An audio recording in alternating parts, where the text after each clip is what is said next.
जाकु प्रभु दारुण दुख देहि, ताकि मति पहले ही हर लेहि।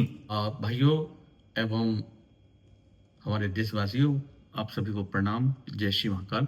मैं सुनील शर्मा उज्जैन से बहुत अच्छी एक चौपाई लेके आया हूँ, वो मैं आपको सुनाऊंगा।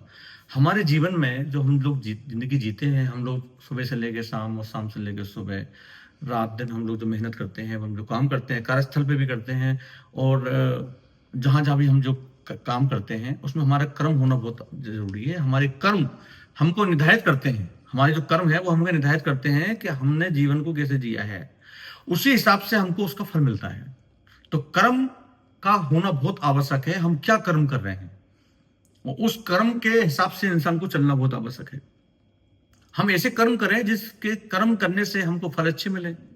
अभी एक चौपाई है, जैसे मैंने बताया है, जाकु प्रभु दारुण दुख देहि, ताकि मति पहले ही हर लेहि। जाकु प्रभु दारुण दुख देहि, ताकि मति पहले ही हर लेहि। ये जो चौपाई है, इसका जो अर्थ है वो बहुत अच्छा अर्थ है। मतलब जिस व्यक्ति को ईश्वर दुख देना चाहते हैं, उसके कर्म के हिसाब से, जो उसने कर्म किए हैं उसके हिसाब से अगर उनको दुख देना चाहते हैं, सबसे पहले उनका काम होता है बुद्धि को हरना।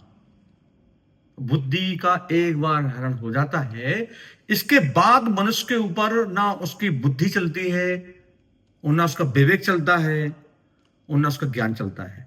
सबका अंत हो जाता है। इसी प्रकार से इंसान अपनी मूर्खता एवं गलत निर्णय की वजह से इंसान किसी कर्म का नहीं देता। इसलिए निर्णय और मूर्खता ये दोनों कर्म के हिसाब से चलती है। हम जो रोजी रोटी कमाते हैं, हम जो घर में लाते हैं, एवं हमारा जो घर चल रहा है, परिवार चल रहा है, समाज चल रहा है, वो उस पैसे से चल रहा है जो हम कर्म करके लाते हैं। वो कर्म बहुत आवश्यक है भाइयों। और मेरा बताना आप लोगों को इसलिए जरूरी है क्योंकि इस चौपाई में स्पष्ट लिखा हुआ है।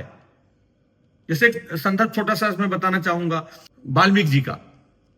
तो वाल्मीकि जी क्या थे? पहले वाल्मीकि जी क्या करते थे, वाल्मीकि जी के बारे में भी आपको बताऊंगा। आप सुनेंगे तो आपको बहुत आनंद आएगा। वाल्मीकि जी ने एक नया इतिहास रच दिया था। एक बहुत अच्छा सा एक उदाहरण आया है, वो भी मैं सुनाऊंगा। रामचरितमानस में है। वाल्मीकि जी ने रामायण में जब राम हुए, इसके पहले ही रामायण की रचना कर दी गई थी, और उन्होंने ऐसे क्या कर्म किए जिस कर्म के करने के बाद वाल्मीकि ब्रह्म के समान हो गए। मैं उसके बारे में बताऊंगा। एक चौपाई है बहुत अच्छी सी, उल्टा नाम जपे जग जाना, वाल्मीकि ब्रह्म समाना। ऐसा वो कौन सी नाम लिया उनने, उस नाम के प्रताप से, उस नाम के करने से वाल्मीकि जी ऋषि बन गए और एवं ब्रह्म के समान बन गए। तो ये भी हमारे कर्म से जुड़ी हुई चीजें हैं। कर्म बहुत निर्णायक है। हमें जिंदगी जीने के लिए कर्म बहुत महत्वपूर्ण है। हमें अपने जीवन में कर्म कैसे होना चाहिए हमारे, जिस वजह से हमारा व्यक्तित्व एवं हमारी कार्यस्थल पे जो हमारा जो कर्म करने का तरीका है, वो सब चीजें प्रकट होंगी आगे चल के। भाइयों एवं बहनों, आपकी चौपाई कैसी लगी आप मुझे बताइएगा। मैं आगे की जो चौपाई है आप उस पर भी दृष्टि डाल सकते हैं। आगे आप बताएंगे तो मैं और अच्छी चौपाई आप लोगों को बता सकता हूं, एवं उनका अर्थ भी बताऊंगा मैं आपको। आप मुझे कमेंट्स में बताएं। अभी जो मैंने पिछली 3-4 चौपाई डाली थी, उसमें मुझे उन्होंने देखा, पसंद किया, उन्होंने बहुत अच्छे से कमेंट्स करे, क्योंकि मैं एक एक चीज बताता हूं उसमें, और उन चीजों का अर्थ बहुत जरूरी है जानना। आप सभी को मेरा बहुत बहुत धन्यवाद। जय श्री महाकाल। उज्जैन की नगरी में आप सभी का स्वागत है। धन्यवाद।